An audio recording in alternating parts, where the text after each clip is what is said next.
Akhirnya mereka melanjutkan tidur. Nah, di tengah-tengah malam itu, suasana jadi makin sepi. Tidak ada satupun pendaki. Dan pada waktu itu, Ratna ini mendengar suara-suara yang aneh dari kejauhan. Ratna itu dengar dengan jelas ada suara orang yang berzikir. La ilaha illallah, la ilaha illallah. Seperti itu. Dan suara itu semakin keras, semakin mendekat. Nah, Ratna ini merasa takut. Ratna coba membangunkan si Rama. Suara itu semakin mendekat dan seolah-olah melewati tenda mereka. La ilaha illallah, la ilaha illallah. Akhirnya mereka berdua ini sadar. Suara itu adalah suara dari rombongan pengantar jenazah. Karena suara zikir itu disertai dengan langkah kaki yang sangat banyak. Dibalurkanlah minyak kayu putih itu dan Antok merasa seluruh badannya dari pendaki ini sangat dingin sekali. Benar-benar dingin seperti mayat.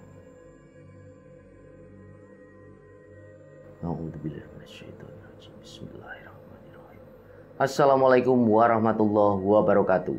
Apa kabar rencang-rencang semua? Semoga semuanya dalam keadaan sehat dan selalu diberikan kewarasan dalam berpikir. Nah, pada kesempatan kali ini saya akan menceritakan sebuah kisah yang sangat menarik dan menyeramkan. Cerita ini datang dari Mbak Ratna yang ada di Jakarta. Dia menceritakan tentang pengalaman mistis dalam hidupnya. Nah, hal-hal mistis tersebut sampai hari ini pun masih dirasakan dan dialami sama Mbak Ratna ini. Dan bisa dikatakan mungkin ya, hal-hal tersebut akan terus Mbak Ratna ini rasakan, bahkan alami sampai seumur hidupnya. Kok bisa sampai seperti itu? Baik, sebelum saya lebih dalam masuk ke ceritanya, saya ingin mengucapkan terlebih dahulu terima kasih buat rencang-rencang semua yang udah subscribe, udah gabung ke channel ini, udah like, udah komen, udah share video-video dari channel ini. Semoga kebaikan rencang-rencang semua dibalas dengan sesuatu yang lebih besar dan berlipat-lipat dari Allah Subhanahu wa Ta'ala. Amin.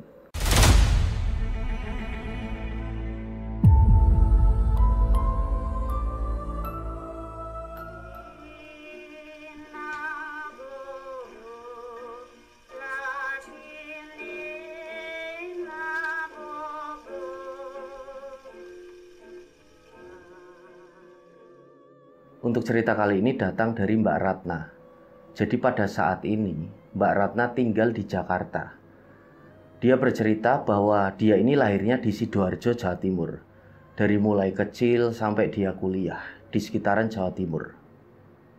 Nah, ketika sudah bekerja dan berumah tangga, dia tinggal di Jakarta ikut suaminya, bersama suaminya.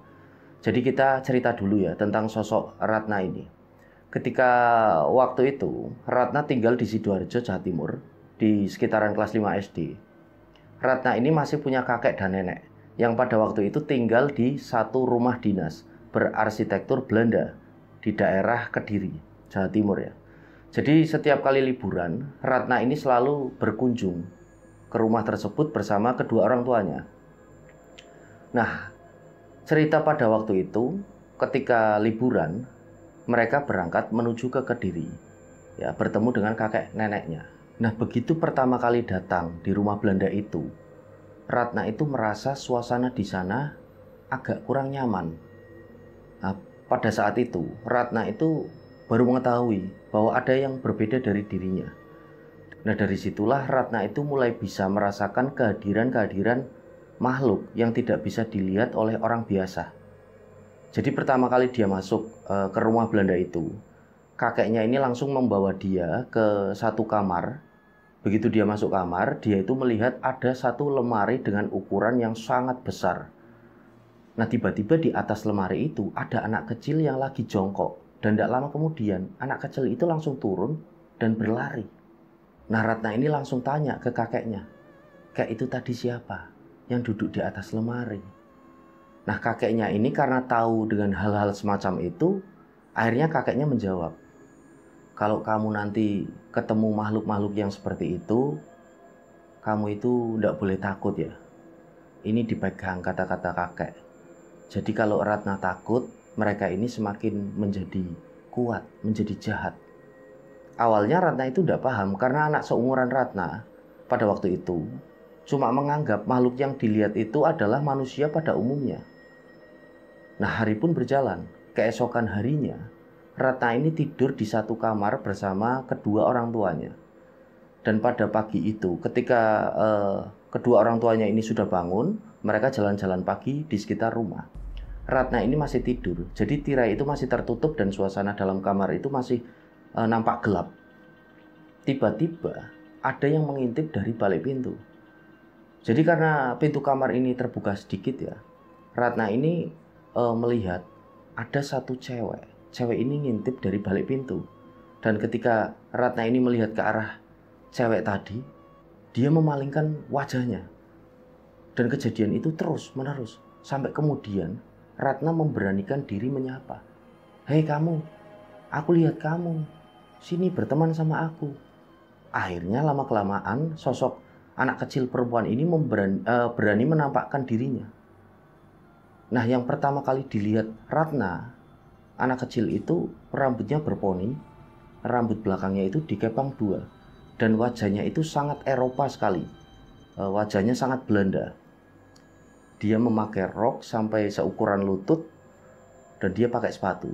Tidak lama kemudian, anak kecil perempuan itu menghampiri Ratna, duduk di tempat tidur.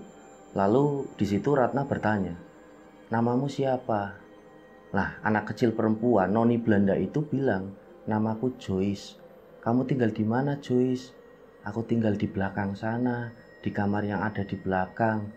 "Terus orang tuamu di mana, Joyce?" "Orang tuaku sudah meninggal lama." Akhirnya terjadilah dialog antara mereka. Kemudian mereka ini bermain. Ratna tidak menganggap bahwa Joyce itu adalah makhluk halus. Jadi Ratna ini tidak tahu apa-apa soal itu. Dia menganggap bahwa Joyce ini adalah anak-anak seumurannya. Jadi mereka pun main. Sampai kemudian kakek nenek dan kedua orang tua Ratna datang. Karena melihat dari kejauhan, Ratna ini lagi main sama siapa? Kok ketawa-tawa sendiri? Bahkan orang tuanya ini melihat Ratna ngobrol sendirian. Dan ketika itu papanya kan nanya, papanya Ratna, "Kamu lagi main sama siapa, nak?" Nah, waktu itu kakeknya itu langsung megang tangan papanya Ratna. "Udah biarin, dia itu beda sama anak-anak lain. Dia ini bisa melihat sesuatu yang tidak bisa kalian lihat." Nah, setelah kakeknya berucap seperti itu, akhirnya papanya Ratna ini langsung paham. Oh ya sudah kalau begitu. Mereka pun masuk ke dalam rumah dan membiarkan Ratna ini bermain seperti itu. Nah, sore harinya ketika mereka ini makan, barulah Ratna ini bercerita sama papanya. "Pak, aku punya teman baru, Pak. Namanya Joyce. Dia itu cantik sekali, Pak. Rambutnya dikepang dua." Jadi Ratna ini menceritakan deskripsi tentang Joyce. Dan papanya itu karena sudah dapat info dari kakeknya, papanya itu tidak begitu kaget ya. Cuma bilang sama Ratna, "Ya sudah nak, hati-hati ya. Mainnya jangan jauh-jauh kalau sama Joyce." Nah, akhirnya hari ketiga, ketika Ratna di sana, pagi hari seperti biasa, kedua orang tuanya dan juga kakek neneknya ini jalan-jalan pagi. Ratna ini masih tidur. Dan lagi-lagi, Joyce ini nyamperin Ratna. Setelahnya mereka ngobrol. Dan gak begitu lama, si Joyce ini pamit sama Ratna. "Ratna, aku mau keluar dulu. Hari ini aku gak bisa nemenin kamu main." "Loh kenapa?" "Nantilah aku ceritain." Akhirnya Joyce itu tiba-tiba keluar dari pintu dan menghilang. Ratna akhirnya melanjutkan tidurnya. Tidak lama kemudian setelah itu datang lagi ada sosok perempuan Belanda yang tingginya lebih tinggi dari Joyce. Tapi dia ini tidak seperti awal ketika Joyce masuk ke kamarnya Ratna. Joyce waktu itu kan cuma ngintip-ngintip di balik pintu. Tapi perempuan ini yang lebih tinggi dari Joyce itu tiba-tiba masuk. Dan tiba-tiba juga duduk di sampingnya si Ratna. Nah, pada waktu itu Ratna kan kaget. Lalu nanya, "Kamu siapa?" Si perempuan ini diem. Dia cuma menghadap ke arah depan tapi penampilannya bersih seperti Joyce. Rambutnya ada poni di depan dan di belakang rambutnya itu dikepang dua. Tapi untuk ukuran usia memang jelas lebih tua dari Joyce. Nah, setelahnya sosok perempuan ini duduk. Akhirnya ditanya lagi sama Ratna, "Kamu ini siapa?" Akhirnya dia pun menjawab, "Namaku Laura." "Kamu tinggal di mana, Laura?" "Aku tinggal di rumah yang di sana." kamu kenal juga sama Joyce? Laura itu cuma diem. Dan tidak lama kemudian, si Laura ini tiba-tiba bilang, kamu mau ndak temenan sama aku? Mau, jawab si Ratna. Ya sudah, kalau kamu mau, itu diambil, itu diambil. Tiba-tiba di depan Ratna ini ada cutter. Dan posisi cutter ini mata pisaunya sudah terbuka. Nah pada waktu itu Ratna itu tidak punya pikiran macam-macam. Tidak punya pikiran kenapa tiba-tiba ada cutter. Dan kenapa tiba-tiba cutter ini sudah terbuka mata pisaunya. Yang jelas ketika Laura ini menunjuk ke arah cutter, Ratna ini bertanya, emangnya gimana cara berteman sama kamu Laura? Akhirnya Laura ini mengambil cutter.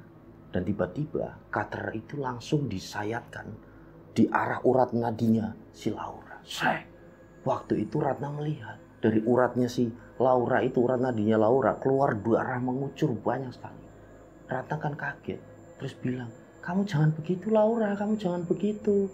Nah setelahnya Laura itu langsung bilang, sudah kamu lakuin seperti aku.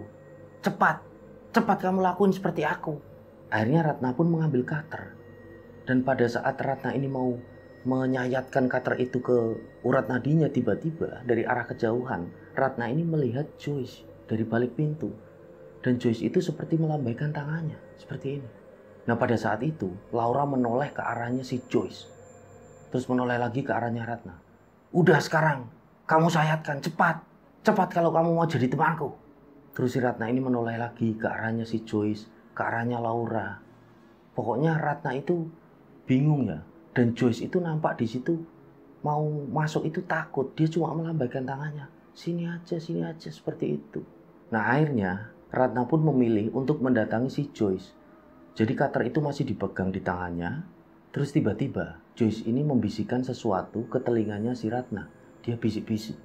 Dia itu jahat. Jangan nurutin dia. Laura itu jahat. Nah begitu Ratna ini menoleh ke arah Laura, tiba-tiba posisi Laura itu udah ada di sebelahnya. Laura itu tiba-tiba berteriak. "Hah!" Wajahnya itu berubah menjadi sangat menyeramkan. Rahangnya itu terbuka lebar. Nah dari situlah Ratna ini berteriak, terus dia berlari keluar dari kamarnya. Karena kedua orang tuanya itu tidak ada. Dan kakek neneknya juga tidak ada. Cuma ada satu ART, asisten rumah tangga di sana. Akhirnya Ratna kan lari ke arah ART-nya. Di situ ART langsung berucap dan memeluk si Ratna. Ada apa non? Ada apa non? Ada apa? Itu Bi, ada makhluk yang nyeremin di kamarnya Ratna. Udah non, udah sini non, sama bibi. Terus ditenangkan sama ART-nya. Dan tidak lama kemudian kakek nenek dan kedua orang tua Ratna datang. Akhirnya kan ayahnya ini bertanya, kamu kenapa nak kok teriak-teriak? Itu Pak, ada sosok yang nyeremin, namanya Laura. Nah dari situ Ratna ini kan akhirnya bercerita semuanya. Sampai Laura ini menyuruhnya untuk bunuh diri. Pada waktu itulah kakeknya Ratna ini merasa ada yang tidak beres. Karena selama kakek dan neneknya ini tinggal di rumah tersebut, tidak pernah melihat sosok yang namanya Laura ini. Jadi yang dilihat sama kakeknya Ratna cuma ada beberapa sosok yang tinggal di sana. Dan salah satunya adalah si Joyce ini. Memang Joyce ini tinggalnya di kamar bagian belakang. Dia itu adalah sosok hantu Belanda. Nah ketika mendengar penjelasan dari Ratna, akhirnya kakeknya pun bilang, nanti malam kalau Laura ini datang lagi, Ratna langsung ke kamarnya kakek ya. Iya kek, iya, Ratna takut kek. Nggak apa-apa, udah nggak apa-apa ya. Akhirnya pada malam itu, Laura ini datang lagi. Dan kedatangan Laura itu tidak seperti kedatangannya Joyce. Tapi kalau si Laura ini, dia tiba-tiba masuk, nyelonong. Dan tiba-tiba saja langsung duduk di sampingnya Ratna. Dan lagi-lagi yang dikatakan oleh Laura ini, kamu katanya mau jadi temanku. Ayo sekarang ambil itu, ambil itu. Dia lagi-lagi menunjuk beberapa benda tajam. Dan Ratna itu tidak tahu kenapa waktu itu ada benda-benda tajam di sekitarnya. Nah pada saat itu tidak tahu kenapa dia mengikuti kata-kata dari Laura itu. Akhirnya diambillah pisau yang ada di situ, pisau roti yang tiba-tiba itu ada di depannya. Ratna mengambil pisau yang ada di depannya dan si Laura ini bilang, ayo langsung tusukkan di sini, tusukkan di sini. Nah di situ Ratna seolah-olah menuruti perintah dari Laura. Dan tidak lama kemudian tiba-tiba ada yang manggil namanya. Ratna, jangan Ratna, jangan. Nah si Ratna itu ingat betul itu adalah suara dari Joyce. Nah setelahnya Ratna diam, mencoba mendengarkan suara tersebut. Ini benar suaranya Joyce. Dia langsung lari keluar dari kamar, gak jadi nusukin pisaunya ke dadanya sendiri. Diikutin suara itu, ternyata Joyce ada di ruang tamu. Dan tiba-tiba Laura menghampiri mereka berdua. Dan pas mereka berdua ini mau lari, tangannya si Ratna ini langsung dipegang sama si Laura. Dak! Si Ratna ini mau menjerit tapi dia itu seperti nggak bisa mengeluarkan suara. Dia menoleh ke arahnya Laura. Wajah Laura itu sudah sangat berubah, yang tadinya sangat cantik. Laura itu nampak sangat cantik, berubah menjadi sangat menyeramkan. Mulutnya itu terbuka menganga lebar sambil berteriak. Wah! Kaget kan si Ratna. Nah setelah pertemuan itu, setelah pertemuan antara Ratna, Joyce, dan si Laura, akhirnya tidak lama kemudian si Ratna ini pun kembali ke Sidoarjo, pulang ke rumahnya. Setelahnya menjalani aktivitas seperti biasa, dan sampai lama si Ratna ini tidak lagi ketemu sama sosoknya Joyce. Hampir sekitaran sampai kelas 2 SMP, akhirnya si Ratna ini kembali bertemu dengan sosoknya Joyce. Nah siang itu Ratna lagi di rumah, tiba-tiba Joyce itu datang. Akhirnya Ratna kan tanya, Joyce, kamu kok di sini? Iya Ratna, aku kangen sama kamu. Boleh ya aku main? Iya Joyce, aku senang sekali ketemu sama kamu. Ayo kita main. Akhirnya mereka ini main bareng. Dan setelah pertemuan itu, Ratna tidak lagi ketemu sama Joyce. Jadi pertemuan mereka itu kadang terjadi sekitar 6 bulan sekali, kadang juga 1 tahun sekali. Jadi hampir lama ini udah tidak ketemu sama Joyce. Tapi mereka itu masih berteman ya. Nah pada saat Ratna ini menginjak di bangku SMA, Ratna ini baru sadar bahwa sosok Joyce ini adalah bukan manusia, sosok yang bukan manusia. Dari situlah Ratna itu baru sadar bahwa selama ini dia berteman dengan sosok yang tidak bisa dilihat oleh orang biasa. Nah selain berteman dengan Joyce ini, Ratna punya satu sahabat manusia ya, namanya itu Rahma. Mereka bersahabat udah cukup lama, dari kecil, malah bisa dikatakan dari kecil, dan tinggal satu kampung. Rumah mereka itu saling berdekatan. Dari kecil memang mereka itu sudah akrab, berteman, bahkan sampai SMA mereka itu masih berteman dengan sangat akrab. Nah di antara semua teman Ratna, yang paling memahami Ratna ini adalah si Rahma ini. Karena teman-teman yang lain itu beberapa orang menganggap Ratna itu agak tidak waras, karena beberapa kali mereka itu sempat melihat kalau Ratna ini sering bicara sendiri. Nah tapi untuk si Rahma ini, dia bisa memahami Ratna karena Rahma ini juga sedikit sensitif. Nah si Rahma ini juga pernah ketemu dengan Joyce, karena pada waktu itu Ratna yang mengenalkan Rahma dengan Joyce. Nah singkat cerita, saat mereka kuliah, mereka itu punya teman cowok namanya Anto. Akhirnya mereka bertiga itu sering bareng-bareng kemana-mana. Pokoknya selalu berbarengan, mereka itu sering ke mall, bahkan liburan di suatu tempat. Sampai pada akhirnya mereka itu kepengen merasakan satu liburan yang tidak biasa. Mereka itu kepengen banget naik gunung. Padahal di antara semuanya ini sama sekali mereka itu tidak pernah naik gunung sama sekali. Jadi mereka pun akhirnya mencari informasi, kira-kira gunung apa ya yang ramah untuk pendaki pemula. Nah ketika mereka itu mencari informasi, ketemulah mereka ada satu gunung yang bernama Gunung Pundak, yang letaknya ada di daerah Mojokerto, Jawa Timur. Nah pada waktu itu mereka pun mulai ngobrolin tentang pendakian ke Gunung Pundak itu. Jadi Gunung Pundak ini adalah salah satu bukit yang ada di pegunungan Gunung Arjuna Welirang. Nah dulu ketika saya sama teman-teman berkesempatan mendaki ke Gunung Arjuna Welirang, Gunung Pundak ini tidak begitu terdengar di telinga kami para pendaki-pendaki di masa-masa itu. Karena Gunung Pundak ini adalah satu punggungan ataupun pundak. Jadi ibaratnya Welirang ini adalah kepala, maka Gunung Pundak ini berada di pundaknya Gunung Welirang. Maka gunung ini disebut dengan Gunung Pundak. Nah ketinggian dari Gunung Pundak ini sekitar 1.500-an ya, dan tidak sampai 1.600 mdpl ya, meter di atas permukaan laut. Jadi untuk pendaki yang baru ingin mendaki Gunung Pundak ini sangat ramah. Sangat ramah sekali bagi para pendaki yang baru ingin memulai aktivitas pendakian. Nah dari situlah kemudian Ratna, Rahma, dan Anto memutuskan untuk mendaki ke Gunung Pundak. Nah pada saat itu mereka mulai perjalanannya atau mereka itu memulai pendakian pada hari Kamis malam. Jadi malamnya itu malam Jumat.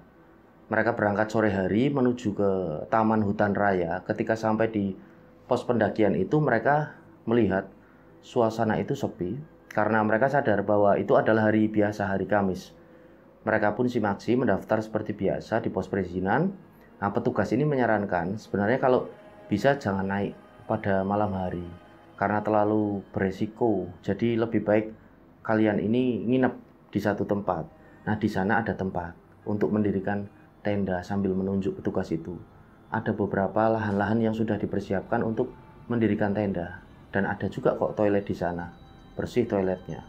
Akhirnya setelah mendengar kata-kata petugas tersebut, mereka nurut. Mereka pun berjalan. Ketika mereka berjalan itu udah mulai masuk maghrib, jadi suasana itu udah mulai gelap. Mereka pun jalan dari pos perizinan. Memang ada satu tempat ya yang difungsikan untuk lokasi berkemah buat para pendaki yang mau naik ke Gunung Pundak. Nah, pertama kali mereka itu melihat ada satu pohon sesampainya di lokasi dengan ukuran yang besar. Mereka memilih untuk mendirikan tenda di situ. Karena yang pertama difikirkan si Anto, kalau lokasi tenda itu biar tidak jauh-jauh dari toilet. Karena toiletnya memang juga ada di sekitar situ. Ada beberapa toilet. Jadi lokasi toilet, pohon besar, dan tenda yang mereka dirikan itu saling berdekatan. Nah, setelah mereka mendirikan tenda, suasana itu sepi. Setelahnya mereka mulai masak-masak seperti biasa. Awalnya mereka itu senang karena mereka merasa bahwa ternyata mendaki gunung itu asik ya. Selama ini kita cuma ke mall, selama ini kita cuma nyewa villa dan segala macam. Jadi hari itu adalah pengalaman pertama mereka naik gunung. Pengalaman pertama kali mereka mendirikan tenda. Pengalaman pertama kali mereka itu tidur di alam bebas. Jadi semua itu serba pertama lah. Nah, matras dan sleeping bag sudah dipersiapkan. Sekitar jam 8 malam mereka itu bersiap-siap untuk tidur. Karena rencananya pada pagi hari nanti mereka akan melakukan pendakian menuju ke Gunung Pundak itu.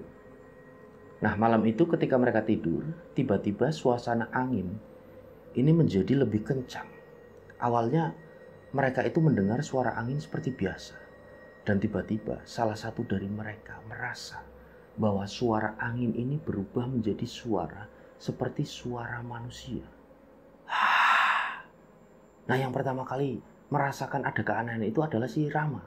Rama ini tiba-tiba bangun dan dia itu menepuk-nepuk si Ratna. Karena Ratna ini belum tidur ya. Kenapa? Kamu ngerasa enggak sih? Ada suara angin tapi kok suaranya kayak suara orang. Nah, si Ratna itu cuma diem karena dia itu tidak mau ya membuat suasana di situ jadi semakin serem. Ratna ini coba menenangkan si Rahma. Enggak kok, mungkin perasaan kamu aja. Udah, aku bener-bener denger itu kayak suara orang kok. Nah, memang sebenarnya Ratna itu sudah merasakan ya dari sejak awal mereka mendirikan tenda di situ. Makanya Ratna pun merasa bahwa ketika Rahma ngomong seperti itu, Ratna ini sebenarnya juga merasa hal yang sama. Tapi dia itu tidak mau ngomong dan tiba-tiba suara angin yang tadi itu terdengar lagi menjadi lebih kencang. Terus seperti itu. Sementara si Anto ini satu-satunya cowok yang ada di situ. Dia ini cuma tidur. Nah, si Rama tadi sempat ngebangunin Anto. Tapi Anto ini tidak bangun-bangun. Akhirnya di situ Rama terbangun lagi. Akhirnya mereka berdua kan coba bangunin si Anto kan. Tok bangun. Akhirnya Anto itu bangun. Ada apa Tok? Ada apa?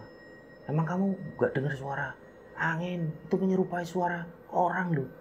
Enggak, aku gak dengar apa-apa. Udah tidur lagi aja. Anto itu tidur lagi. Akhirnya mereka melanjutkan tidur. Nah, di tengah-tengah malam itu suasana jadi makin sepi. Tidak ada satupun pendaki. Dan pada waktu itu Ratna ini mendengar suara-suara yang aneh dari kejauhan. Ratna itu dengar dengan jelas ada suara orang yang berzikir. La ilaha illallah, la ilaha illallah. Seperti itu. Dan suara itu semakin keras, semakin mendekat. Nah, Ratna ini merasa takut. Ratna coba membangunkan si Rama. Dia coba menepuk pundaknya Rama. Mak bangun, mak bangun. Kenapa? Nah, si Ratna ini cuma diam. Tapi si Rama ini paham bahwa pandangan dari si Ratna ini pandangan yang tidak biasa. Nah, tiba-tiba si Rama juga mendengar suara tersebut. La ilaha illallah, la ilaha illallah. Suara orang-orang berzikir semakin kencang. Suara itu semakin mendekat dan seolah-olah melewati tenda mereka. La ilaha illallah, la ilaha illallah. Akhirnya mereka berdua ini sadar. Suara itu adalah suara dari rombongan pengantar jenazah. Karena suara zikir itu disertai dengan langkah kaki yang sangat banyak. Dan tidak lama kemudian, suara langkah kaki dan zikir itu menghilang. Akhirnya Ratna ini nanya sama si Rama.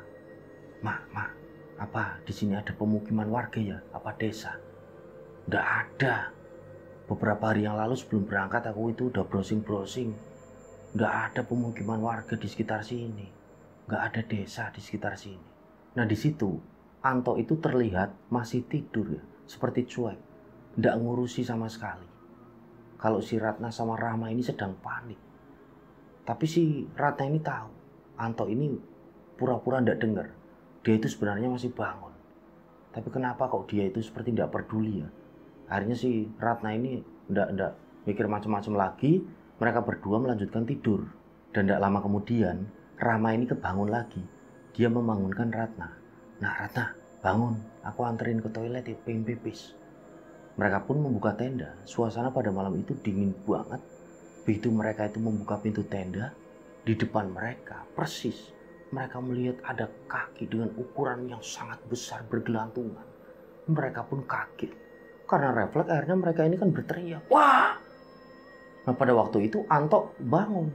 Kenapa, ada apa? Itu ada sesuatu di depan, ada sesuatu. Sesuatu apa?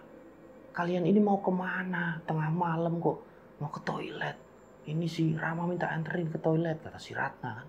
Setelah itu mereka bertiga ramai-ramai menuju ke toilet. Pas keluar tenda, kaki yang sangat besar itu udah tidak ada. Udah hilang.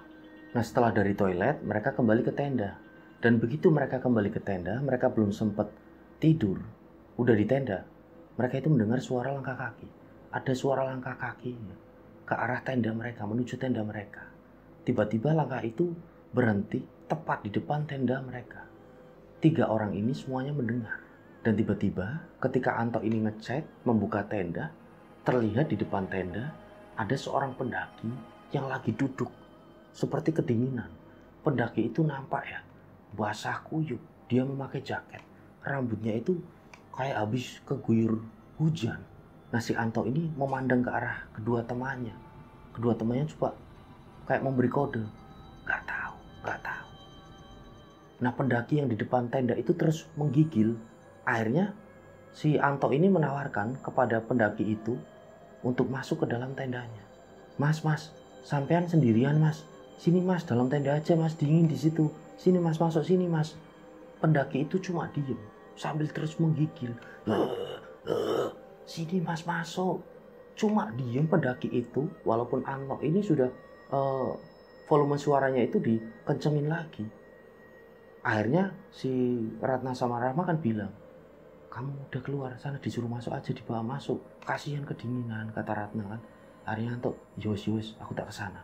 Akhirnya si Anto ini menuju ke arah pendaki tersebut, duduk ya di depan tenda mereka, agak jauh lah, nggak begitu dekat.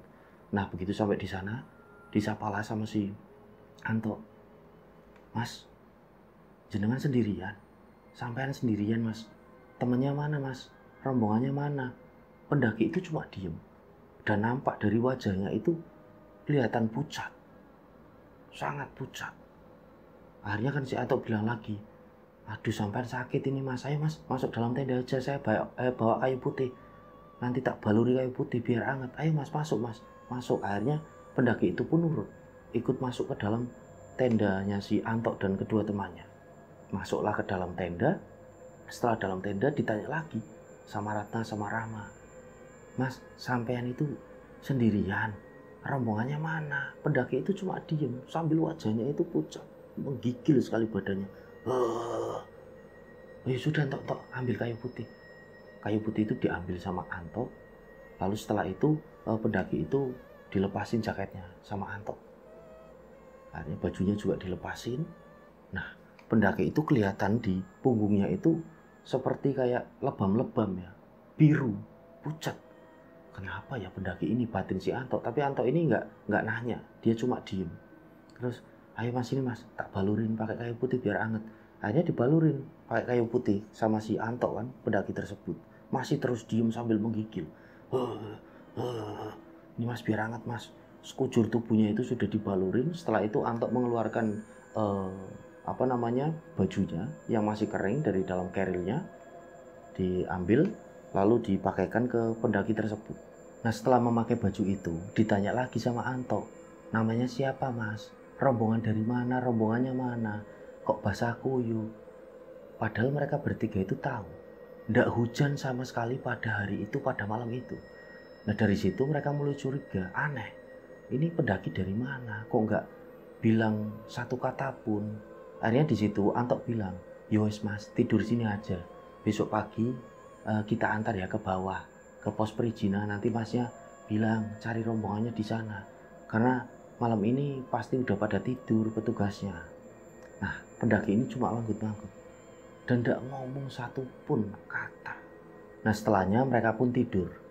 Mereka ini tidur dan sosok pendaki yang tadi sendirian itu tidur di paling pojok, persis di sebelahnya si Ratna.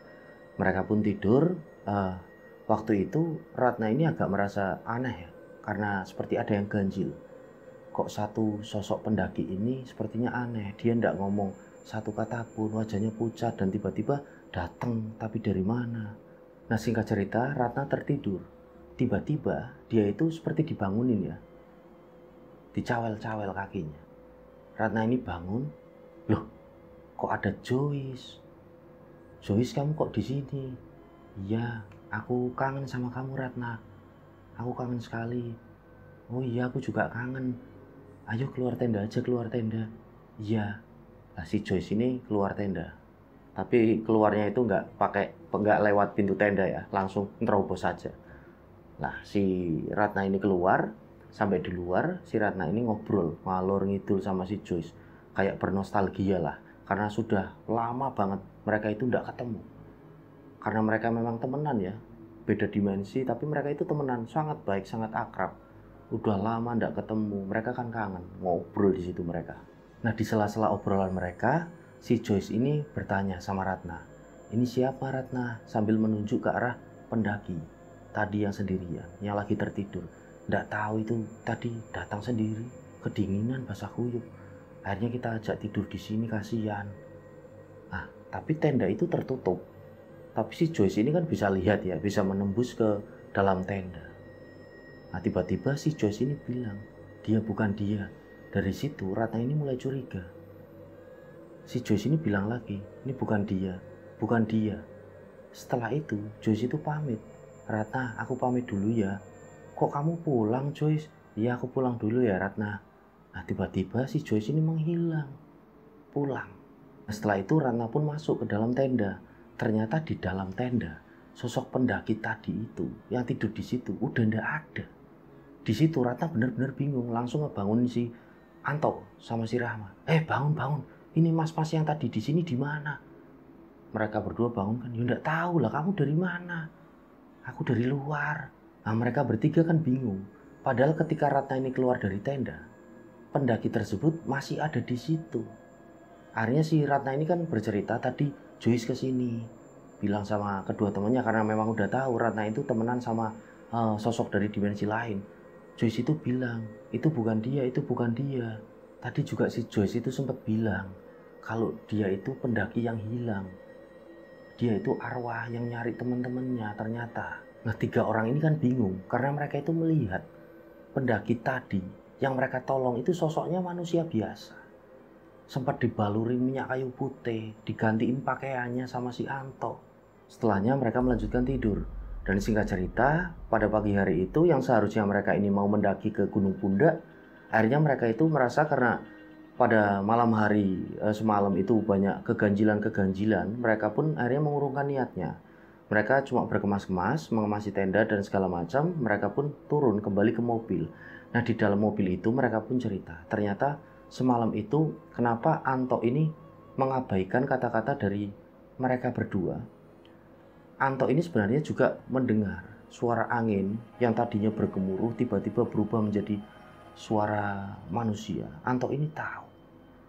Tapi di situ Anto ini sudah merasa ada yang ganjil.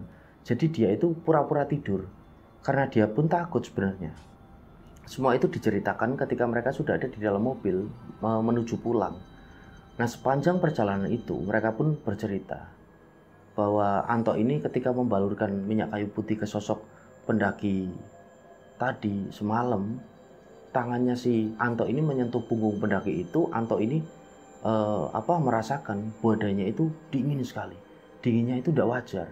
Tapi Anto itu diam karena dari awal Anto itu dalam hatinya bilang kalau memang kamu ini bukan manusia, ya aku niatnya cuma bantu kamu, aku nggak niat ganggu kamu, ya aku niat bantu kamu. Dari situ Anto ini sudah merasa bahwa dia bukan manusia. Dibalurkanlah minyak kayu putih itu dan Anto merasa seluruh badannya dari pendaki ini sangat dingin sekali, benar-benar dingin seperti mayat. Nah, setelah membalurkan itu, Anto itu sebenarnya tidak tidur. Anto ini pura-pura tidur dan masih tenggelam dengan ketakutannya sendiri. Jadi perjalanan mereka ke Gunung Pundak itu adalah perjalanan pertama dan terakhir mereka ke gunung. Selanjutnya mereka tidak pernah lagi melakukan pendakian ke gunung manapun.